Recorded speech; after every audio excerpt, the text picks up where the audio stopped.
వర్ధిల్లాలి మాలల ఐక్యత, వర్ధిల్లాలి మాలల ఐక్యత. జోహార్ డాక్టర్ బిఆర్ అంబేద్కర్, జోహార్ డాక్టర్ బిఆర్ అంబేద్కర్. మండి, నేను మల్లెల వెంకట్రావు, ఫౌండర్ ప్రెసిడెంట్ మాల మహాసభ. ఈరోజు ఈ సమావేశం ముఖ్య ఉద్దేశం ఈ నెల 14వ తేదీన జరుగుతున్న మాల ఉద్యోగుల సదస్సును విజయవంతం చేయమని, అదేవిధంగా ఈ నెల 22వ తేదీన జరుగుతున్న ఎస్సీ రిజర్వేషన్ల వర్గీకరణ వ్యతిరేక సభని వివిధ మాల సంఘాలు నిర్వహిస్తూ ఉన్నాయి. ఇక్కడ ఆ సభను కూడా పెద్ద ఎత్తున విజయవంతం చేయాలని అప్పీల్ చేసే దానిలో భాగంగా ఈ ప్రెస్ మీట్ జరుగుతూ ఉంది. దీనిలో షెడ్యూల్ కులాల ఐక్యవేదిక నాయకులు అధ్యక్షులు చప్పిడి వెంగళరావు గారు, వివిధ సంఘాల ఉద్యోగ సంఘాల నాయకులు ఈ సమావేశంలో ఉన్నారు. ముఖ్యంగా సెప్టెంబర్ 1వ తేదీన భారత సుప్రీంకోర్టు రాజ్యాంగ ధర్మాసనం రిజర్వేషన్, ఆగస్టు 1వ తేదీన సుప్రీంకోర్టు రాజ్యాంగ ధర్మాసనం రిజర్వేషన్ల వర్గీకరణ విషయంలో ఇచ్చిన తీర్పును నిరసిస్తూ భారతదేశ వ్యాప్తంగా ఉన్న ఎస్సీ ఎస్టీలకు సంబంధించిన సంఘాలు, రాజకీయ పార్టీలు ఆ తీర్పును తక్షణమే రద్దు చేయాలని డిమాండ్తో దేశవ్యాప్త ఆందోళనలు జరుగుతూ ఉన్నాయి. గతంలో చంద్రబాబు నాయుడు అధికారంలో ఉన్నప్పుడు వర్గీకరణకు సంబంధించి ఒక చట్టం చేశాడు. దాన్ని 2004లో భారత సుప్రీంకోర్టు రాజ్యాంగ ధర్మాసనం 2004 నవంబర్ 5న ఈ వర్గీకరణ చట్టం చల్లదు, ఇది రాజ్యాంగ వ్యతిరేకమని తీర్పిచ్చింది. అంతటితోటి వర్గీకరణ అనే సమస్య ఈ రాష్ట్రాన్ని వదిలిపోయిందని భావిస్తున్న తరుణంలో మొన్న ఇచ్చిన జడ్జిమెంటు భారతదేశ వ్యాప్తంగా ఉన్న దళితుల్లోనూ ఎస్సీ ఎస్టీ ఉద్యోగుల్లో కూడా ఆందోళన రేకెత్తే పరిస్థితికి సుప్రీంకోర్టు తీర్పు రాజ్యాంగ వ్యతిరేకంగా వచ్చింది. మొదటి తీర్పులో ఏబిసిడిఎల్ వర్గీకరణ చెప్పారు. దాని ప్రకారం ఉన్న 15% రిజర్వేషన్ని ఏ గ్రూపులో ఉన్న రెల్లీ గ్రూపుకు సంబంధించిన 12 కులాలకు 1%, బి గ్రూపులో 18 మాదిగ ఉప కులాలకు సంబంధించి 7%, సి గ్రూపులో 24 మాల కులాలకు సంబంధించి 6%, డి గ్రూపులో 4 కులాలు ఉన్న ఆది ఆంధ్ర గ్రూపు కులాలకి 1% రిజర్వేషన్ ఇచ్చారు. ఆ రోజు మేము అన్ని సంఘాలు ఏకపక్షంగా, అన్ని రాజకీయ పార్టీలు, నక్సలైట్ పార్టీలు, కమ్యూనిస్టు పార్టీలు, పౌర హక్కుల సంఘాలు, ప్రజా సంఘాలు, ఉమ్మడి ఆంధ్రప్రదేశ్లో ఉన్న కుల సంఘాలన్నీ కూడా ఇది న్యాయమే, వాళ్ళ వాటా వాళ్ళకి పంచిస్తే తప్పేంటి, మాలలు ఎందుకు ఇస్తున్నారనే చర్చ పెద్ద ఎత్తున ఈ రాష్ట్రంలో తీసుకురావటం జరిగింది. మా రిప్లై ఏంటంటే, దానికి ఎందుకు మేము వ్యతిరేకించామంటే, వాళ్ళు చెప్పినట్టు మాదిగ దండోరా ఆపాదించినట్టు, రామచంద్రరాజు కమిషన్ చెప్పినట్టు ప్రభుత్వం మాకు ఎక్కువ ఫలాలు దక్కినాయి అని చెప్పే దాంట్లో వాస్తవాలు లేవు. 1971 నుండి ఇప్పటి వరకు కులవారీ జనాభా లెక్కలు లేవు. లేనప్పుడు మాలలు ఎక్కువ, మాదిగ ఎక్కువ, రెల్లీలు ఎక్కువ, ఇంత శాతం అని ప్రభుత్వం ఆ రోజు ఏ విధంగా నిర్ణయించింది, అది దురుద్దేశం అనే ఉద్దేశంతో ఆ రోజు మేము ఆ వర్గీకరణ వ్యతిరేకించాం. దానితో పాటు రాజ్యాంగం ఇచ్చిన ఈ 15% రిజర్వేషన్ని ఏబిసిడీలుగా విభజించి 1, 7, 6, 1% నిష్పత్తి చేస్తే ఏ గ్రూపులో ఉన్న 12 కులాల్లో ఏదో ఒక కులానికి ఆ 1% రిజర్వేషన్ పోతే 11 కులాలకి జీవితంలో రిజర్వేషన్ వచ్చే పరిస్థితి లేదు. వాళ్ళు రాజ్యాంగబద్ధమైన హక్కు నుండి ఎక్స్క్లూడ్ చేయబడుతున్నారు. దానితో పాటు ఇంకో దుర్మార్గమైన అంశం ఏంటంటే, ఆ రోజు అది roster point to second roster point ఇచ్చారు, అది ఉమెన్కి రిజర్వ్ చేశారు. అంటే ఏ గ్రూపులో ఉన్న పురుషులు ఎవరికి కూడా ఆ చట్టం అమలైనంత కాలం ఉద్యోగం రాదు. అట్లాగే బి గ్రూపులో ఉన్న 7% రిజర్వేషన్ ఇస్తే 18 కులాలకి, 7 కులాలు అనుభవించినాయి అనుకుంటే 11 కులాలు ఇక్కడ ఎక్స్క్లూడ్ అవుతున్నాయి. ఉమెన్ రిజర్వేషన్ ఏ గ్రూపులో రిజర్వ్ అయి ఉంది కాబట్టి బి గ్రూపులో ఉన్న స్త్రీలకి, అంటే మాదిగ గ్రూపులో ఉన్న ఏ మాదిగ స్త్రీకి రిజర్వేషన్లో ఉద్యోగం రాదు. సి గ్రూపులో ఉన్న ఏ మాల స్త్రీకి ఉద్యోగం రాదు. డి గ్రూపులో ఉన్న ఏ ఆది ఆంధ్ర గ్రూపు, పంచమ, పరయ, మితలయర్వ లాంటి ఏ కులంలో కూడా మహిళలకి ఆడ ఉద్యోగం రాదు. అంటే ఇంత దుర్మార్గమైన వివక్షతో పూరితమైన చట్టం కాబట్టి ఆ రోజు వ్యతిరేకించాం.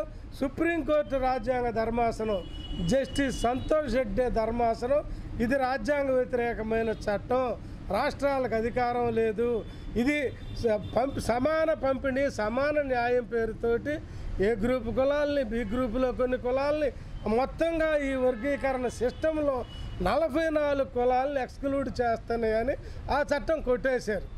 ఆ కొట్టేసిన తర్వాత ఆ తీర్పు అంగీకరించకపోతే అప్పుడున్న ప్రభుత్వం కానీ, అప్పుడున్న ఎంఆర్పిఎస్ కానీ, మాదిగ ఉద్యోగులు కానీ, మాదిగ విద్యార్థులు కానీ ఎవడో కూడా ఈ 18 సంవత్సరాల్లో అప్పీల్ చేయలేదు. ఆ తీర్పుని రివ్యూ కోరలేదు. కోరకుండా ఇది తటస్థంగా ఉన్నారు. అది అంశం. ఈరోజు ఆగస్టు 1వ తేదీని ఇచ్చిన తీర్పుకి ఉమ్మడి ఆంధ్రప్రదేశ్ రాష్ట్రానికి సంబంధం లేదు. వర్గీకరణకు సంబంధం లేని అంశం ఇది. పంజాబ్ వాళ్ళు అక్కడ వాళ్ళకున్న హక్కుల్ని పోగొట్టే క్రమంలో 50% అవకాశాలు మజ్బీ సిక్కులకి, వాల్మీకిస్కి ఇచ్చే చట్టాన్ని రద్దు చేయమని ఈవీ చెన్నయ్య జడ్జిమెంట్ ద్వారా అప్పీల్ చేస్తే అక్కడి హైకోర్టు 2011లో ఆ చట్టాన్ని కొట్టేసింది. ఈ చట్టాన్ని అప్పీల్కి అక్కడున్న రాష్ట్ర ప్రభుత్వం, అక్కడున్న మజ్బీ సిక్కులు, వాల్మీకీలు అప్పీల్కి వెళ్ళారు సుప్రీంకోర్టు. సుప్రీంకోర్టులో 2020లో జస్టిస్ అరుణ్ మిశ్రా రాజ్యాంగ ధర్మాసనం ఆ చట్టాన్ని ఈ రాష్ట్రాలకు అధికారం ఉంది, అయితే ఈవీ చెన్నయ్య కేసులో జస్టిస్ సంతోష్ హెగ్డే 5 జస్టిసుల రాజ్యాంగ ధర్మాసనం ఇది రాష్ట్రాలకు అధికారం లేదని చెప్పింది కాబట్టి మా బెంచ్ ఏదైతే ఉందో మేము రాష్ట్రాలకు అధికారం ఉందని చెప్తున్నాం కాబట్టి ఈ 5 జస్టిసుల తీర్పుని, ఈవీ చెన్నయ్య తీర్పుని రివ్యూ చేయాలా, అది లార్జర్ బెంచ్ చేయాలని వాళ్ళ జడ్జిమెంట్లో రాశారు. దాని ప్రకారం 2022లో బెంచ్ కాన్స్టిట్యూట్ చేసి 2024లో సీజే నేతృత్వంలో 7 జస్టిసుల రాజ్యాంగ ధర్మాసనం మొన్న తీర్పిచ్చింది. ఎక్కడా కూడా అప్పుడున్న ఆంధ్రప్రదేశ్, ఉమ్మడి ఆంధ్రప్రదేశ్ ప్రభుత్వాలు కానీ, ఇప్పుడున్న ఆంధ్ర తెలంగాణ ప్రభుత్వాలు కానీ, ఎంఆర్పిఎస్కి కానీ ఈ పంజాబ్ కేసుతో సంబంధం లేదు, ఈ రాష్ట్రానికి సంబంధం లేదు. అయినా వాళ్ళు అడిగిన సుప్రీంకోర్టు తీర్పు ఎంత రాజ్యాంగ వ్యతిరేకమైందంటే, ఎంత దుర్మార్గమైందంటే, సుప్రీంకోర్టు ఇచ్చిన తీర్పులో పంజాబ్ వాళ్ళు వెళ్ళిన కేసు ఏంటి, అది ఏబీలుగా ఉన్న వాళ్ళని 50% అవకాశాలు మజ్బీ సిక్కులకి, వాల్మీకీలకి ఇస్తున్నారు కాబట్టి అది ఇవ్వటానికి వీలు లేదు, రాష్ట్రానికి అధికారం లేదని వాళ్ళు వెళ్ళారు. ఆంధ్రప్రదేశ్ చట్టం ఏంటి, ఏబిసిడీలుగా 4 గ్రూపులు చేశారు, ఈ 4 గ్రూపులు చేసే అధికారం లేదనేది ఈ తీర్పు. ఈ రెండిటినీ కాదని సుప్రీంకోర్టు భారతదేశంలో ఉన్న ఎస్సీ ఎస్టీ ఉద్యోగులందరినీ క్రీమీ లేయర్తో వాళ్ళని పక్కన పెట్టాలా, మినహాయించాలా, క్వాంటిఫైబుల్ ఎంపెరికల్ డేటా తీయమని సుప్రీంకోర్టు తీర్పిచ్చింది. దీని వెనక ఎవరున్నారు, ఆ జడ్జీల వెనక, ఆ తీర్పు వెనక రాజ్యాంగంకి వాడబడలేదు.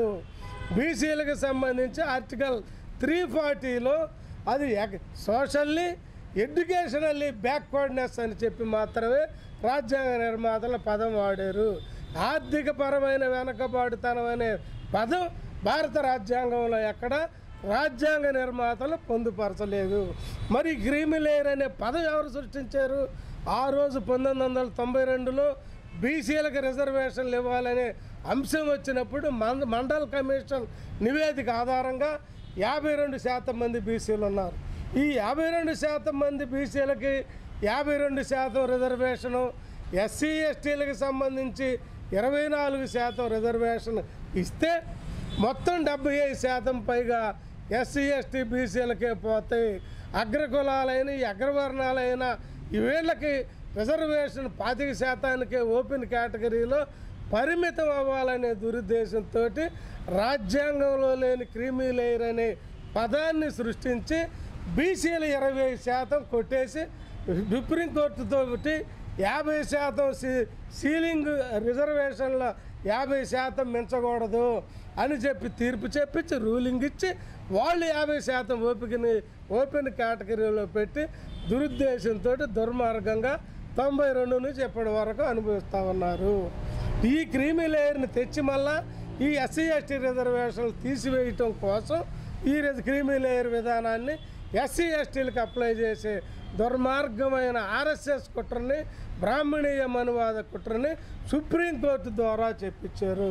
దీని వెనక ప్రధానమంత్రి ఉన్నాడు. ఈ తీర్పు వెనక ప్రధానమంత్రి నరేంద్ర మోడీ గారి ఒత్తిడితోటే ఈ తీర్పు వచ్చింది. ఇంత దుర్మార్గమైన రాజ్యాంగ వ్యతిరేకమైన తీర్పు ఈరోజు భారతదేశంలో ఇది ఎట్లా రాజ్యాంగ వ్యతిరేకమైందంటే ఎస్సీ ఎస్టీలకి వర్గీకరణ కానీ క్రీమీ లేయర్ కానీ వర్తించదు. సుప్రీంకోర్టు ఇచ్చిన క్వాంటిఫైబుల్ డేటా ఎంపెరికల్ డేటా అనేది ఎస్సీ ఎస్టీలకు వర్తించదు. ఎందుకంటే ఇక్కడున్న భారతదేశంలో ఉన్న 40 కోట్ల మంది ఎస్సీ ఎస్టీలు కూడా హోమోజేనియస్ గ్రూప్స్, హెట్రోజేనియస్ గ్రూప్స్ కాదు. వీళ్ళంతా సజాయితీలే. మాలైనా, మాదిగైనా, చెమరైనా, మాంగైనా, దుసాదులైనా, పాస్వాన్లైనా, మాంగ్ గరడి అయినా, రెల్లైనా, పాకి అయినా భారతదేశంలో ఉన్న 1286 కులాలు కూడా సజాతీయమైన గ్రూపులే. అందరూ చెప్పినట్టు సుప్రీంకోర్టు భావించినట్టు మాలలు వేరు, మాదిగలు వేరు, వీళ్ళకి కంచం పొత్తు లేదు, మంచం పొత్తు లేదు, వాడి ఆహారపు అలవాట్లు వేరు, వృత్తి వేరు, ప్రవృత్తి వేరు, నువ్వు ఉండే ప్రాంతం వేరు, ఎట్లా వీళ్ళు ఒక సజాతీయులు అవుతారని సుప్రీంకోర్టు ప్రశ్నించింది. ఈరోజు ఎంఆర్పిఎస్ కానీ ఎంఆర్పిఎస్ మేధావులు కానీ మాట్లాడుతూ ఉన్నారు. సజాతీయులు ఎట్లా అయ్యారంటే వీళ్ళు ఈ వేరువేరుగా ఉన్న గ్రూపుల్ని 1935లోనే ఇండియా యాక్ట్లో ఆ రోజు బ్రిటిష్ ఇండియాలో బకింగ్హామ్ ప్యాలెస్ నుండి 1936లో ఈ కులాలన్నింటినీ వేరువేరుగా వేరువేరు ప్రాంతాలు, ఆచారాలు, అలవాట్లతో ఉన్న ఈ గ్రూపులన్నింటినీ, ఈ కులాలన్నింటినీ అంటరానితనం అనే ఒక సజాతీయతతోటి దీన్ని ఒక గ్రూపులో పెట్టారు. ఈ అంటరానితనం అనే కులంలో పుట్టిన వాళ్ళకి ఆ ఎస్సీ ఎస్టీలందరికీ కూడా రిజర్వేషన్ వర్తిస్తుంది. ఇది ఆర్టికల్ 14కి, ఆర్టికల్ 15(2)కి, 15(4)కి, 16(2)కి, 16(4)కి కూడా వ్యతిరేకమైన తీర్పు ఇది. ఎందుకంటే ఆర్టికల్ 14 ఏం చెబుతుంది? చట్టం ముందు అందరికీ సమాన రక్షణ, అందరికీ సమాన న్యాయం, చట్టం అందరికీ సమానమే అని చెప్తుంది. చట్టం అందరికీ సమానమే అని చెప్తూ ఆర్టికల్ 341 ద్వారా మాకు వచ్చిన రిజర్వేషన్లు, ఆర్టికల్ 335 ద్వారా కాన్స్టిట్యూషన్ మ్యాండేట్ ఏదైతే వచ్చిందో ఆ రిజర్వేషన్ల క్లెయిమ్ అని ఏదైతే మాకు ఇచ్చిందో రాజ్యాంగం, ఆ మ్యాండేట్ని కాదని సమాన రక్షణకు బదులు కొంత చట్టం ముందు అందరూ సమానులు అనే దాన్ని వైలేట్ చేసి ఈరోజు చట్టం ముందు ఇంతవరకే సమానం, నువ్వు ఇంతవరకే పరిమితమవు అని నియంత్రించడం అనేది రాజ్యాంగ వ్యతిరేకం. అట్లాగే పుట్టిన ప్రాంతం, కులము, మతము, లింగం, భాష ఆధారంగా చట్టం ఇచ్చే అవకాశాల్లో, ప్రభుత్వ అవకాశాల్లో ఇచ్చే అవకాశాలను ఎవరిని నియంత్రించరాదు, కాదనొద్దని ఆర్టికల్ 16 చెబుతుంది. మరి నియంత్రించటం, క్రీమీ లేయర్ పేరుతోటి మాలో ఉన్న కొంతమంది ఉద్యోగుల పిల్లల్ని తీసేయటం అంటే తండ్రి అనుభవిస్తే రిజర్వేషన్ పొందితే వాళ్ళ పిల్లల్ని 3-4 కుటుంబ సభ్యులు ఉంటే వాళ్ళని తీసేస్తే శాశ్వతంగా క్రీమీ లేయర్ పేరుతోటి రిజర్వేషన్ నుంచి ఆ బిడ్డలందరినీ గెంటేసే పెద్ద కుట్ర సుప్రీంకోర్టు ఈరోజు మా మీద పన్నింది ఈ తీర్పు ద్వారా. అందుకే భారతదేశ వ్యాప్తంగా మేము ఈ తీర్పుని అన్ని వర్గాలు, భారతదేశంలో ఉన్న కాంగ్రెస్ పార్టీ చీఫ్ మల్లికార్జున్ ఖర్గే వ్యతిరేకించాడు, మాయావతి వ్యతిరేకించింది, చంద్రశేఖర్ ఆజాద్ వ్యతిరేకించాడు, రామ్దాస్ అత్వాలే వ్యతిరేకించాడు, జోగేంద్ర కవాడే వ్యతిరేకించాడు, బాబాసాహెబ్ అంబేద్కర్ మనవళ్ళు ప్రకాష్ అంబేద్కర్, యశ్వంతరావు అంబేద్కర్లు ఆ పార్టీలన్నీ వ్యతిరేకించి ఈరోజు రోడ్డు మీదకి వచ్చినాయి. ఇది దురుద్దేశంతో కూడిన తీర్పు, అజ్ఞానంతో కూడిన తీర్పు ఇది. ఈ రిజర్వేషన్ల నుంచి ఉద్యోగుల్ని కాదు కదా, ఏ చిన్న రెల్లి పాకి పని చేసేవాడి పిల్లల్ని కూడా మీ తండ్రి పాకి పని చేస్తున్నాడు కాబట్టి నిన్ను తీసేస్తున్నావు, నీ తండ్రి ఆటో పొందాడు కాబట్టి ఈ పిల్లలందరినీ తీసేస్తున్నావు అనే దుర్మార్గమైన కుట్ర. ఆ తీర్పుని ఈరోజు ఎంఆర్పిఎస్ తీసుకొచ్చి మాదిగల్ని మాలల్ని మాదిగల్లో మాలల్లో ఎంతమంది పొందారు ప్రయోజనం? 5% మంది ఎస్సీ ఎస్టీలు ఈ దేశంలో ఉద్యోగం పొందారు. ఇప్పటికీ 95% ఎస్సీ ఎస్టీలు మాదిగలు చెప్పులు కొడతా ఉన్నారు, డప్పులు కొడతా ఉన్నారు, కూలి పని చేసి శ్రమజీవులుగా ఉన్నారు. అట్లాగే మాలలు అగ్రికల్చరల్ లేబర్గా, మేసన్స్గా, ప్లంబర్స్గా రకరకాల వృత్తుల్లో వీళ్ళు ఉన్నారు. ఈ 95% మంది ఉన్న వీళ్ళని ఆ రిజర్వేషన్ల బ్యాక్లాగ్ పేరుతో ఉంచి వాటిని జనరల్ సీట్లు జనరల్ ఉద్యోగాలుగా మార్చుకునే కుట్ర ఒక పక్క, క్రీమీ లేయర్ పేరుతో కొద్ది గొప్ప ఉన్న ఈ 2-3% ఉద్యోగుల కుటుంబాల రిజర్వేషన్లు తీసేసి కుట్రని సమర్థించటం నిజంగా ఎంఆర్పిఎస్ చాలా నీతిమాలిన హేయమైన జాతి ద్రోహం చేస్తూ ఉంది. మాదిగ ఉద్యోగులు ఎవరైతే ఈ 30 సంవత్సరాలు ఎంఆర్పిఎస్ నాయకత్వాన్ని పోషించారో వాళ్ళ బిడ్డల భవిష్యత్తుని సర్వనాశనం చేసి క్రీమీ లేయర్ జడ్జిమెంట్ని నిస్సిగ్గుగా ఈరోజు ఎంఆర్పిఎస్ ఆహ్వానించి తప్పులు చెప్తా ఉందంటే, దొంగ ప్రచారం చేస్తూ ఉందంటే ఇంతకన్నా నీతిమాలిన చర్య, జాతి ద్రోహం ఏదీ లేదని మేము ప్రకటిస్తూ ఉన్నాం. ఈ మా ఉద్యమం మొదటి నుంచి మాదిగ వ్యతిరేక ఉద్యమం ఎక్కడ గడచిన 30 సంవత్సరాల్లో మాలలు చేయలేదు. మేము ఆ రోజు రాజకీయ పార్టీల మీద, రాజ్యాంగ వ్యతిరేక శక్తుల మీద, ప్రజాస్వామ్య వ్యతిరేక శక్తుల మీద, బ్రాహ్మణీయ మనువాదుల మీద చేసాం. ఈరోజు మేము మోడీతో యుద్ధం చేస్తూ ఉన్నాం. 60 లక్షల పైగా సభ్యత్వం ఉన్న ఆర్ఎస్ఎస్తో యుద్ధం చేస్తూ ఉన్నాం. ఒక 50 కుటుంబాల వాళ్ళు మాత్రమే భారతదేశం హైకోర్టు, సుప్రీంకోర్టుల్లో జడ్జీలుగా ఉన్న ఈ బ్రాహ్మణ మనువాదుల ఇచ్చే దొంగ తీర్పుల మీద యుద్ధం చేస్తూ ఉన్నాం. రాజ్యాంగ వ్యతిరేక శక్తుల మీద యుద్ధం చేస్తూ ఉన్నాం. ఈ క్రీమీ లేయర్ పేరుతోటి వారసత్వంగా పార్లమెంట్ సెక్రటేరియట్లో, రాష్ట్రపతి భవన్లో, ఐఐటీల్లో, ఐఐఎంల్లో, ఇక్రిసాట్లో, ఈ మీడియా సెంటర్లలో ఈ మొత్తం ఆక్రమించిన 80% మంది బ్రాహ్మణుల దోపిడీకి వ్యతిరేకంగా మేము ఈరోజు రాజ్యాంగ ఈ వ్యతిరేకులకు వ్యతిరేకంగా యుద్ధం చేస్తూ ఉన్నాం తప్ప మాదిగలకు వ్యతిరేక ఉద్యమం కాదు. క్రీమీ లేయర్ తీర్పు ద్వారా వచ్చే మాదిగల నుండి నిరసనను ఎదుర్కోవడం కోసం ఎంఆర్పిఎస్ నాయకత్వం మళ్ళా కుట్ర పన్ని మాదిగల్ని మాలల మీదకి రెచ్చగొట్టి ఘర్షణ తీసుకొచ్చి దాని ద్వారా మరో రాజకీయంగా లబ్ధి పొందాలని రాజకీయ పార్టీలు, బీజేపీ, మోడీ ఇక్కడ ఎంఆర్పిఎస్ నాయకత్వం చూస్తూ ఉంది. మాలలారా, మీ మీడియా నుండి చెప్తా ఉన్నాం, మీరెవరూ ఆవేశపడద్దు. ఇది 2వ దశ పోరాటం, న్యాయ పోరాటంలో మనం ప్రారంభించాం. ఆ రోజు ఆంధ్ర, తెలంగాణ రాష్ట్రంలో ఉన్న మాలలం మాత్రమే ఉంటే ఈరోజు భారతదేశంలో ఉన్న మాలల వెనక, మాలల వాదన వెనక, మాలల పోరాటం వెనక వెన్నుదన్నుగా భారతదేశంలో ఉన్న ఎస్సీ ఎస్టీలందరూ 40 కోట్ల మంది ఈరోజు మా వెనక ఉన్నారు. ఆ రోజు మొట్టమొదటి వర్గీకరణ వ్యతిరేక సభ 97 జూలై 6న ఒంగోలు నుండే వేలాది మందిని కదిలించి ప్రారంభించాం. ఆ ప్రారంభమైన ఉద్యమం 2004లో ఆ మొదటి దశ వర్గీకరణ వ్యతిరేక ఉద్యమంలో ఇక్కడ నుండి వేల మందితోటి ప్రారంభమైన ఉద్యమం ఆ రోజు విజయం సాధించాం. ఆ రోజు వర్గీకరణ వ్యతిరేక పోరాటంలో లాఠీ చార్జీలు, పోలీసుల దాడిలో కోపతోటి నారాయణ ప్రకాశం జిల్లా దగ్గుబాటుకు చెందిన ఆయన పోలీసు దెబ్బలకు చనిపోయాడు. అట్లాగే పానంగి శేషయ్య తూర్పుగోదావరి జిల్లా రామచంద్రాపురం ఆయన చనిపోయాడు. వేల మంది ఈ అద్దంకి ఈ ప్రాంతాల నుండి ఇంకోళ్ళు, చీరాల, ఒంగోలు, కందుకూరు ఈ ప్రాంతాల నుండి వచ్చిన వేల మంది మాలలు గాయపడ్డారు. వాళ్ళ త్యాగం, వాళ్ళ కష్టం వృధా పోకుండా మనం ఆ రోజు విజయం సాధించాం. ఈరోజు 2వ దశ క్రీమీ లేయర్ వర్గీకరణ వ్యతిరేక ఉద్యమం ఈ సుప్రీంకోర్టు రాజ్యాంగ వ్యతిరేక తీర్పుని అడ్డుకునేందుకోసం మొట్టమొదటి ఈ ప్రారంభ సభ వచ్చే ఈ నెల 22వ తేదీన ఒంగోలులో జరుగుతుంది.